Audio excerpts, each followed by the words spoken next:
Kine-question ko na ho ngayon kung totoo nga ba talaga ang sinasabi ng mga tao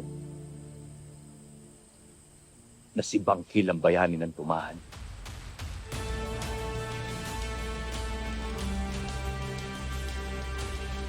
Pero paano ako magiging bayani? Kung yung mga taong mahal ko at yung mga bagay na pinagkakatiwala sa akin hindi ko kayang protektahan.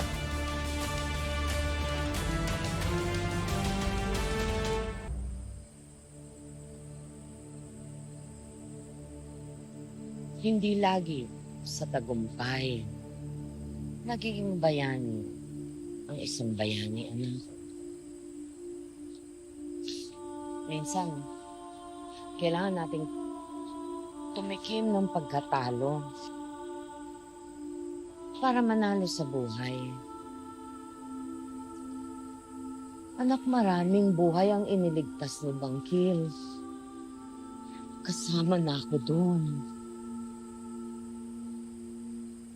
At marami ka pang matutulungan na ibang tao.